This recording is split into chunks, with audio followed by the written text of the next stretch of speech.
There are so many different franchises, from junk removal to landscaping and irrigation to insulation. There's a lot of opportunity for realtors to either invest in a business or to use that as a vehicle to enhance what they're doing on the real estate side. Hey, welcome back everyone to another episode of Eat, Sleep, and Invest. I'm your host, Brian Driscoll, and I'm here with Martin Greenbaum. What's going on, Marty? Hey, how's it going, Brian? Good to see you. So this is going to be interesting because we're normally talking about digital marketing or real estate investing, and we've never had anyone talking about franchises. So Marty, you specialize in the franchise space, right? Definitely. Give everybody listening a little background on what all you do and how you got into it. First of all, a lot of people, they see franchises all around, right? And they're not quite sure, like, how do you invest in that? I've been in franchising actually most of my life. My family started a franchise. If you ever seen Postnet, it's kind of like UPS store. My family started that years ago, and I was working in that business as a young man, opening hundreds of stores. And I evolved in the marketing side of it and opened my own marketing company. So I had a firm in marketing. I was a marketing strategist for franchisors. My clients would include brands like Ben & Jerry's and Smoothie King and Hertz Rent-A-Car and Remax, Fast Signs, Famous Dave, so many. I was very involved in the International Franchise Association. I'm a certified franchise executive. And for the past 5 years, I'm what they call a franchise consultant. So instead of helping market franchise companies and really help them grow, and I specialize in what they call franchise development, where I would help them find franchisees. But now for the past 5 years, I've flipped. I'm on the other side. I'm working with people, professionals looking for investments and trying to do it smart. That's pretty much my background. I love what I do. And I've worked with hundreds of people helping them, find that perfect fit franchise. I'm guessing there's different types. Like you see Dunkin' Donuts, Subway, like those are all franchises, right? Definitely. When you're looking at franchises, like what brands or companies do you work with and what are the differences? Well, it's across the board, but I work in every category, all right? There's probably 30 categories of franchises, but for example, most people know the food franchises, but think about it. Automotive franchises like Meineke and Maaco and Amco and, these big brands, right? You have education franchises like Primrose and Goddard and Mathnasium and so many more. You have senior care franchises. You have, beauty franchises, fitness franchises, IT franchises. I mean, there's 3,500 franchises, and based on a recent study by the International Franchise Association, there's 780,000 franchise businesses out there just in the U.S. alone. So franchising is big. There's just so many different options. The problem with most people is they look online and they get confused, and it's hard to know what's, going to be the right fit for them. That's kind of where I come in, bud. How should somebody look if they wanted to get involved with the franchise? They're like just starting out.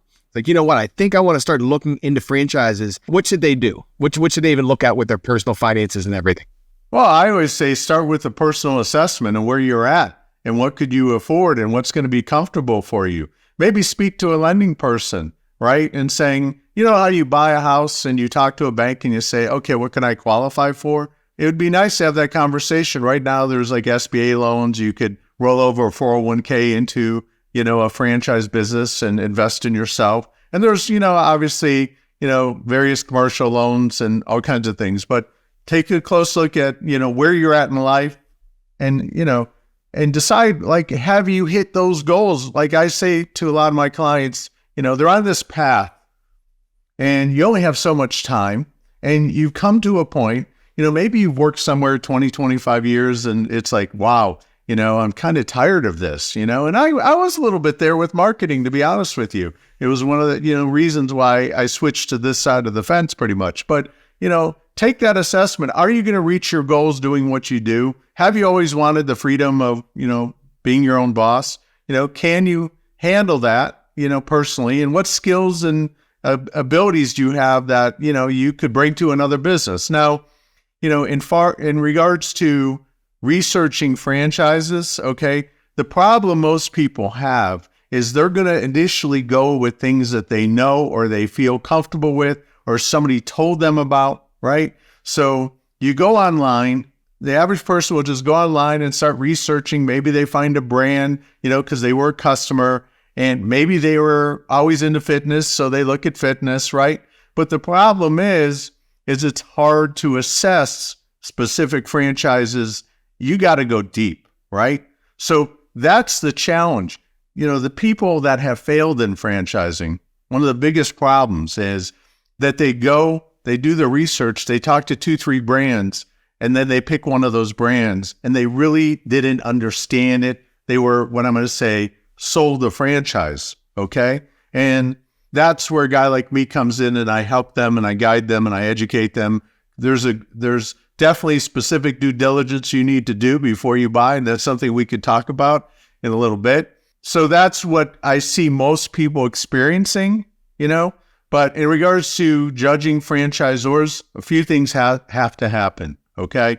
Number one, they have a franchise disclosure document. So every franchise is required to have a franchise disclosure document through the FTC, right? So you'll get that as a buyer, and you're going to be reviewing that. And that has breakdown of what it costs to get into a franchise. It has, do they have any current litigation? Have they had stores closed and why?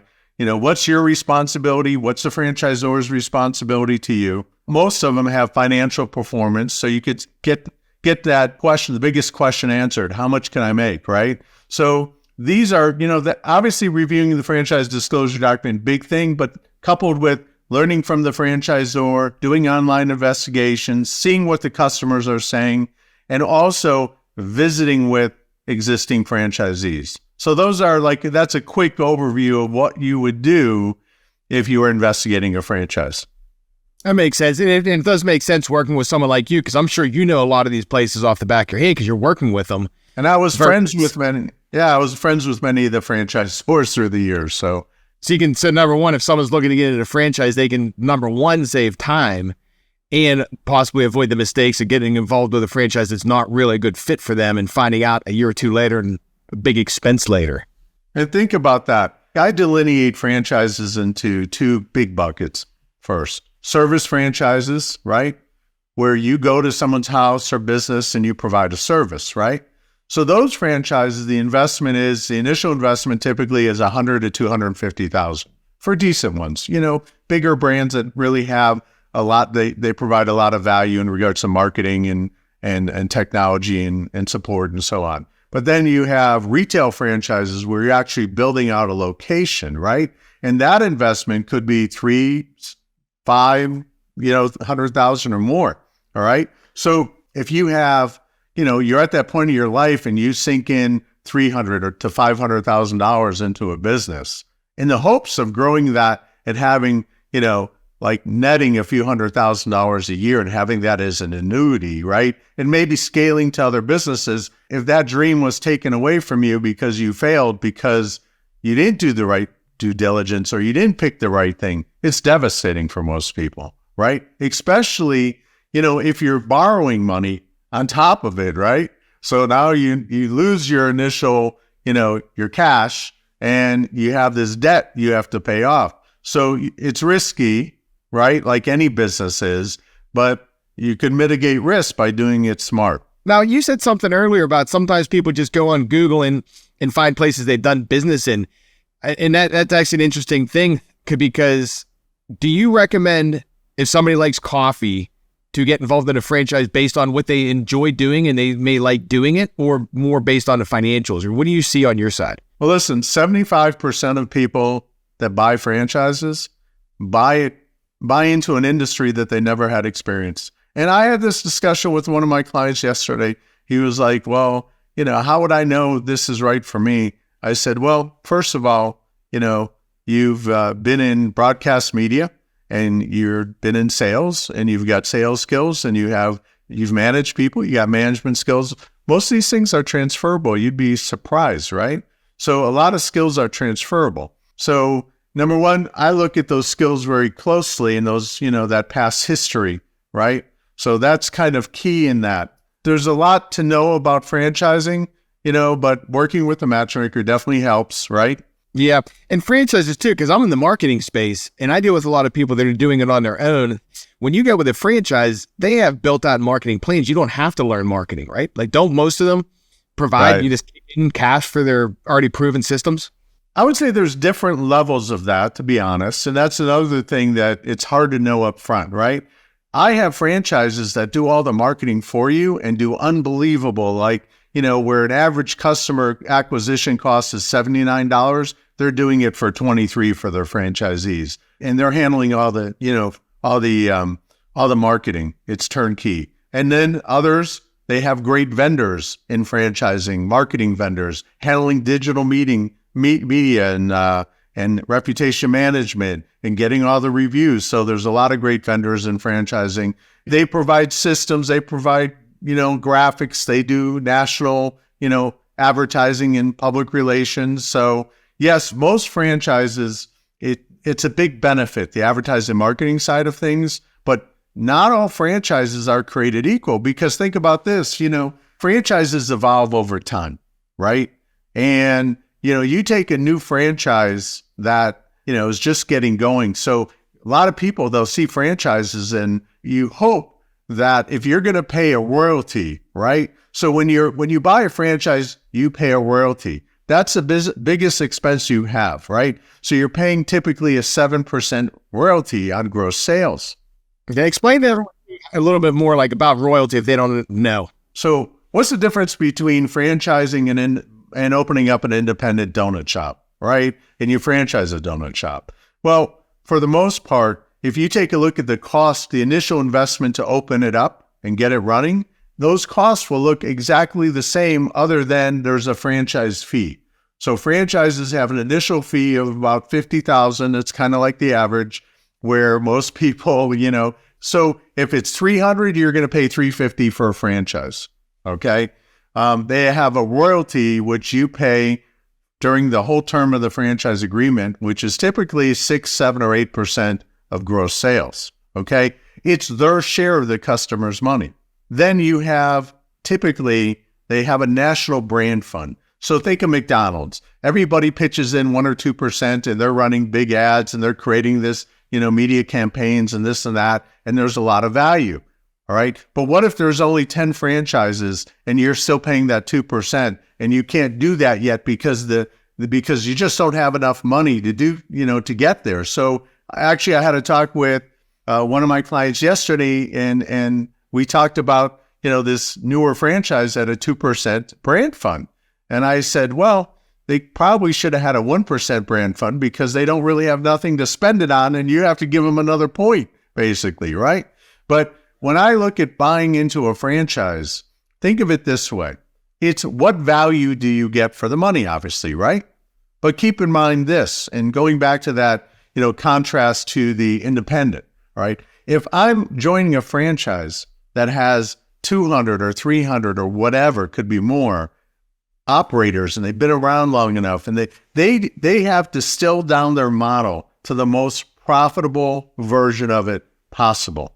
And why do they do that? Every franchise, whether it's, a cookie franchise, an automotive, pet care, healthcare, beauty, whatever, they're in the business of royalties, okay? Their revenues are royalties. If you were the franchisor, if you were McDonald's or one of these other brands, you would take a look at your business model and say, how do we maximize the success of our franchisees, right? Because you want to make them successful, so you make more royalty revenues. That also is a good thing for franchise owners, because the fact is they're investing in great technology to totally change, the operational side of the business, create a better customer experience, and optimize revenues and efficiencies. They're really figuring out marketing at a high level, right? They're looking at every aspect of that business, like I said. So the fact is like, if you have a good franchisor that has a great vision, that has developed some degree of momentum, and they're seeing, a growth in year-over-year sales, right? And their system is growing. There's some great franchises like that. The problem is you go online, you find something you think you like, because you have an experience, you're into fitness, you look at fitness, you limit yourself to fitness franchises, you may be missing, great opportunities out there, right? Yeah, and you know what? Like a benefit I see is, so say the coffee shop or the donut shop example you're talking about, independent versus franchise. It's like, yeah, you can go out and figure it out and go to school of hard knocks. Or when you get into a franchise, you get that brand, like it's immediate. The brand recognition comes with it. And more importantly, the processes and systems. Like, I think there's big value there. Listen, being a business owner most of my life, you have to learn. Imagine this. What if you had the metrics, like you knew what all 300 stores were doing, on every line item and every metric in the business, full KPI, full understanding and access to KPIs, so you could quickly identify where your gaps are and work with the corporate team to say, how do I fix this? All right. Like, with anything, you have to be able to understand the problem. And when you're an independent, there's you don't see it. And the other benefit that most people don't think about is like, if you have hundreds of franchises in a system, or even like 50, they have an annual conference, right? And typically, you're going to meet up with other franchisees, all the vendors are there, the marketing people are there. So you're really coming together for a few days every year to really, take your business to another level. These aren't competitors. These are all people that share your passion for the brand, following the model like you. So imagine having, so many different other owners that are able to help you and kind of give you guidance and share their perspectives or their best practices, right? Those benefits most people don't realize. I'm going to think about it from a real estate investor side. Say, I know a lot of guys that I know are buying multi-units, things like that, and they have storefronts or different buildings that have commercial spaces, and normally they're going to lease them out. Would a franchise make sense, and how much time do they take? I know it's an open, pretty big question, but would it make sense for real estate investors if they have one of those buildings that they just bought commercial to actually put a franchise in it versus just renting it out to someone? It's so funny you bring that up. I had a talk yesterday with a commercial guy, all right? And he basically says that's what's happening a lot. What you do is you try to find a deal on a commercial property, you bring in a franchisor, so you have, a lease there, and you do some renovations, then you sell it at a profit. I mean, this is what's happening a lot out there. Now, you could still be a real estate guy and say, I'm going to diversify my income a bit. I do have some flexibility, and I could open up, some other business that I could hire a manager. They could also bring in a family member, right? Maybe you have a wife or kids that, you'd like to get into a business. And just think, if if I was in real estate, I'd also look at all these service type businesses, right? There are so many different franchises, from junk removal to, landscaping and irrigation to insulation. I mean, insulation's huge right now, right? Because of all the concerns over energy and saving energy. So there's a lot of opportunity for, realtors to either invest in a business or to use that as a vehicle to enhance what they're doing on the real estate side. Now, how much time should somebody expect? And I know each franchise is going to be different too, but can you get a franchise that's kind of passive, or are you in the business? So listen, it varies, okay? It really varies. There are investor model franchises that are very interesting, where you're only required to provide 2 hours a month, okay? Now you pay a management fee and they manage it for you, right? But because they have the royalty and the management fee, there's a big, the incentive for the franchisor to be great at what they do and really create a good business for you is there, definitely. Now, there's various levels of what I'm going to call semi-absentee ownership, right? And, listen, in all these different categories, it could be like acai bowl shop, maybe 10 hours a week, right?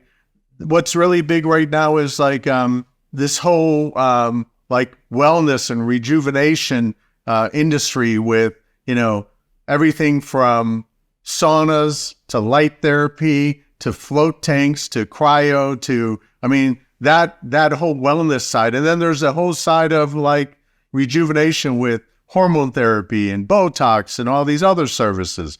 These are semi-absentee businesses. A lot of fitness are great scalable semi-absentee businesses. I think on the service side, opening up a service business, they tend to be a little bit less. It's different when you have a store and you could hire a manager, they're there and you could control that. It's a little tougher in a service business, so they tend to be less semi-absentee. But there's still some great ones there.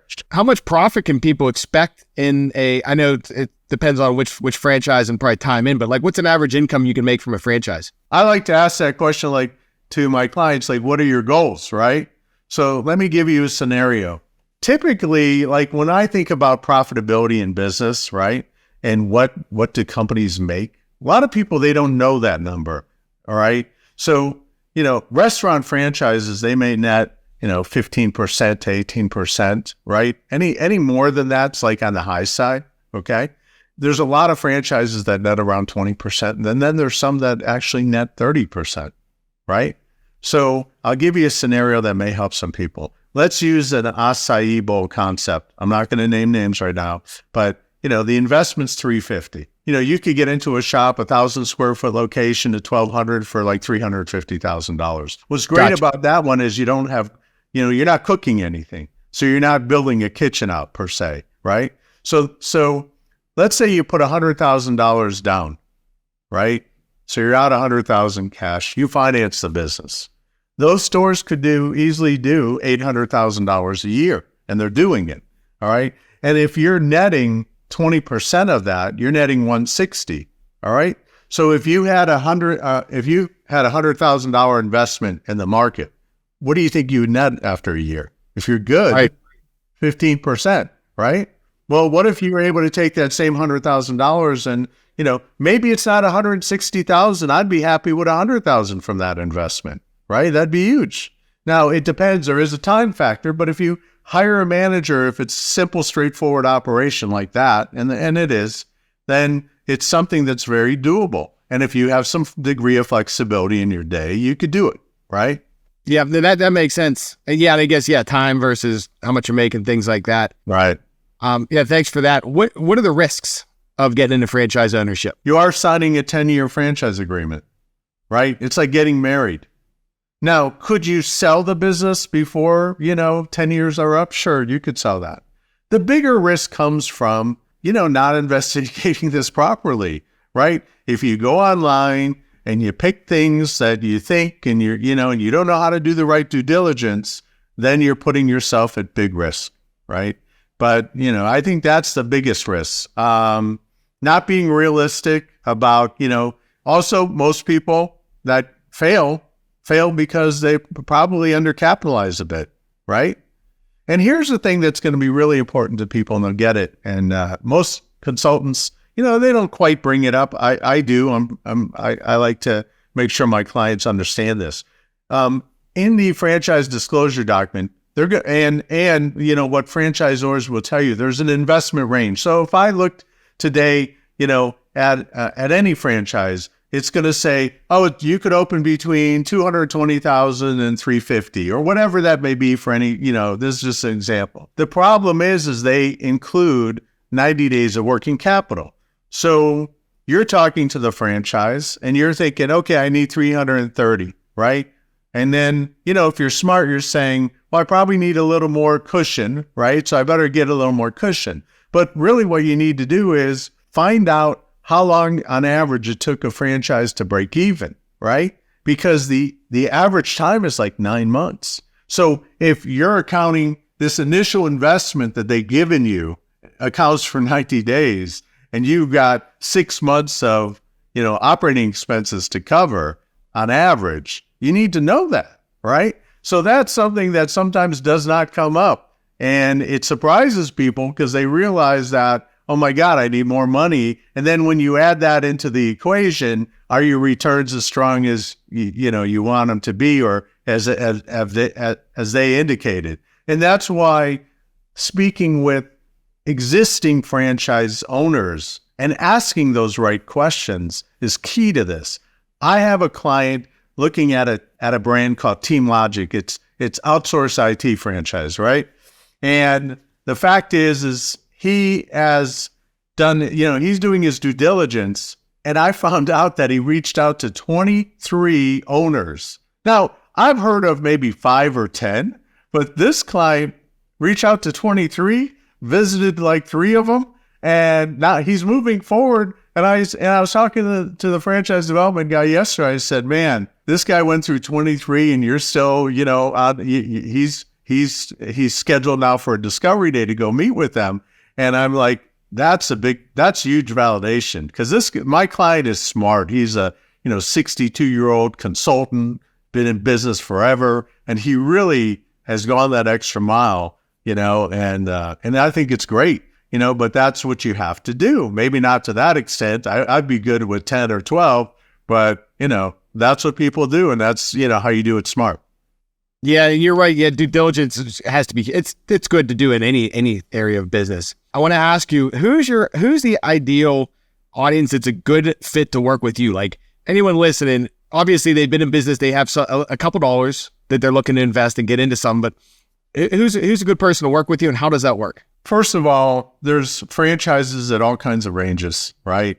So people with a net worth of probably $300,000 and above. Okay. They have to have liquid, funds of probably $100,000 and above is best. All right. So financially, I'm looking for, people that are looking to improve their future. People that are willing to take a little bit of risk, but be smart about it. Right. And, how they work with me. I am a franchise consultant and matchmaker. I do not sell franchises. So I don't sell anything. What I do is I help people get educated, and I serve them as a matchmaker. And then, so I have this process that, I get to know them. We brainstorm over franchises. I'm going to come back with recommendations, and then they decide if they want to talk to the franchisors that I, suggest to them. And of course, I'm going to go into great detail on those franchises. Just like in real estate, when you buy, a home or, it's that's the way it works for me. Like they don't pay me, but if the seller does. Okay. So if, you decide to move forward with a franchise, I receive a referral commission from franchise companies. My clients never pay me. And I work in my client's best interests. Never pressure people. I don't believe in that. So, I'm happy to work with people if they're serious about, investigating this, unique investment, vehicle. Yeah, and that's interesting too. I'm glad you brought that up, because I was under the impression that we would pay you direct, and you're more working as a consultant, and it's kind of like the insurance industry, things like that. You don't pay your insurance agent; the company pays them. It works out for everybody, and if we find somebody great franchise, great. If it ends up not being the right fit for them, that's okay too. This is, like I said, too big of a thing, too big of an investment on time, on money. You want to get it right. Yeah, well, it's definitely worth a call, I think, to you. What's the best way for people to reach out to you? Well, my website and my company is Smart Franchise Investing. So smartfranchiseinvesting.com. My email is marty@smartfranchiseinvesting.com. There's links to connect with me on the website. So more than happy to, have a discussion and really, enjoy today's, discussion. Yeah, no, this was cool. Yeah, so anyone listening, if you're thinking about getting into a franchise, hit Marty up. Just run it by, because it sounds like it can save you hours of research and avoid some mistakes there. Definitely. And then also, if you're a real estate investor looking for leads, like as you guys all know, we do leads, go to motivatedleads.com. But hey, Marty, thanks for coming on. We appreciate you. Thanks so much. It's been a pleasure. Thanks. Hey, guys, thanks for listening. Get out there, crush it, close some deals. We'll see you next time.